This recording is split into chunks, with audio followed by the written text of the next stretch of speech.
And also, by the way, he might not have been Slash. I mean, he's got the hat. And I'm not even saying that they fake Slash. I mean, that Slash could have sent you want to do that for me? Yeah, I'll give you $12,000 bucks. Yeah. Go do it for me. There's no money in the playing Super Bowl hat. Oh, really? No. It's just an honor. They pay all the expenses and whatnot. Mm-hmm. And it's sort of just like I didn't know promote that. your thing, your project. Yeah. Well, there is a rumor the NFL trying to get you guys together, the actual Guns N' Roses together to play the halftime next year. Thing was is that a real? I mean, you've heard that rumor by now, right? Yeah, I heard it in my own house. My wife comes to me. She goes, "Honey, the NFL's trying to get you guys. You know they're getting you guys back together for next year." I said, "Baby, really?" She goes, "Yeah, it's on the internet." I'm like, honey, you're talking to me.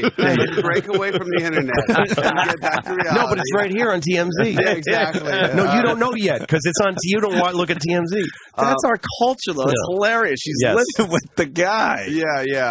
You have to cut the thing. Actually, turn your head away from the machine. It's me. Look at the person that you're talking about. You could trust me, and you could trust me what I have to say about 14 this. years together. We're good. Like, wow. Yeah, no, it's just rumor and wild rumor. I remember when Guns N' Roses broke, and I was in high school, and I was a senior, and the kids, freshmen and sophomores, started listening to Guns N' Roses. Guns N' Roses is the first band that I had the experience of saying, what are the young kids listening to? Like, I was a senior, but I was like, what is that? Because I didn't know any, but me and my friends were listening to Led Zeppelin, and Van Halen was like where we were at. And then freshmen and sophomores that had weird haircuts and were kind of fucked up, and they were listening to this Guns N' Roses, and I was like, what the fuck is that? Like, it was so different to me. Way above everything else out. It was so from the gut. Like, you could hear every string of the fucking guitars. Like, it was such tightly wound. But I went nuts for it. I loved it. I still do. Every time I hear it, I still freaked out. I remember that. Yeah, it really is rare because rock and roll, especially by the '80s already, was such a fucking oversaturated. Every color of the spectrum's out there.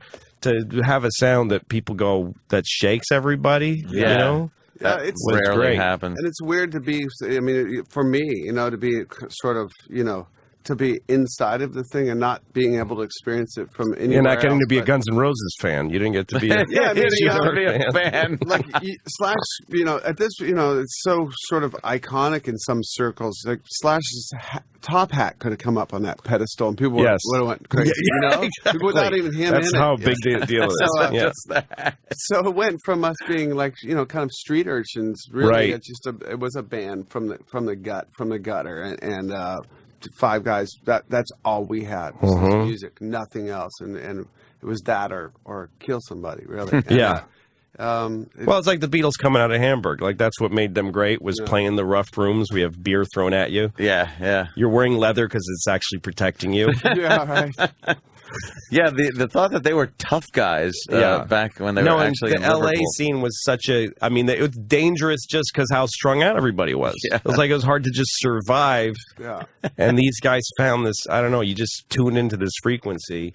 Yeah. I moved to Hollywood in September of '84, and there was the Summer Olympics in Los Angeles in '84.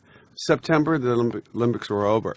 So I guess what happened was the cops had cleaned up Hollywood, pushed everybody out, the hookers and the drugs and all that stuff.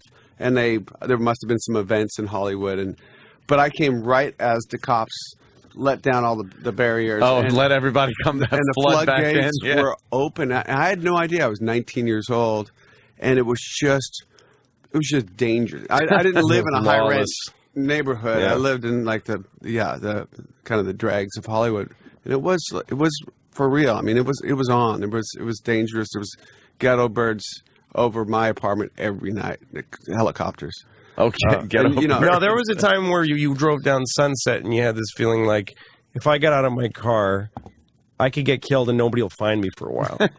Really, that bad? Yeah, it was just seemed shitty and seedy. Real but, and by the way, they came out of there and it became one of them playing the Super Bowl for 5 seconds.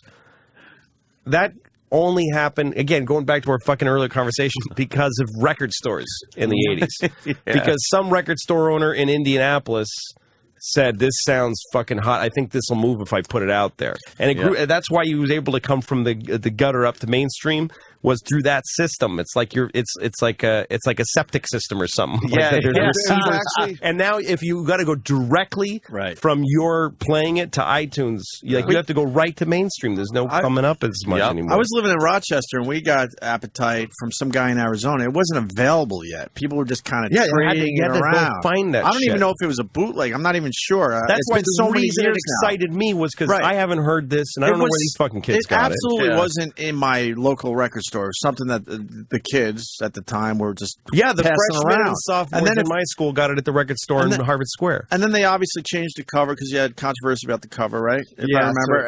And then it was mass. It was in every record store in America. But at first, when I discovered you guys, it was because some dude fucking mailed it to us from Arizona. Yeah, that record was out for a good year before it hit. Yeah, and they were about to pull us off. See, and that's because the record stores like Louis. Yeah, because the record had legs, because it was given some time to seep out through the system. And people went, what are those fucking kids that I'm a little afraid of listening to? Yeah, I think I'm too old now, but Guns N' Roses and Nirvana, when I heard those two fucking bands for the first time, I was like, holy shit, what is going on?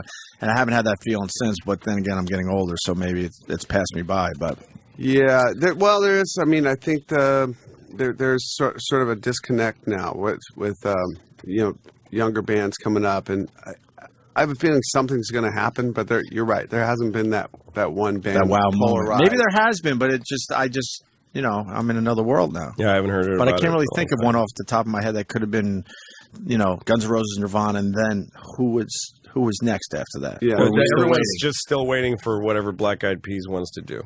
Yeah. Like there isn't that kind of like Darwinist thing in the music right now, where somebody else comes around and goes, Lady Gaga, forget everything you've ever heard. This is now Yeah. Forget everything you've ever heard except Madonna. Right. Did you guys hear that thing? You probably did.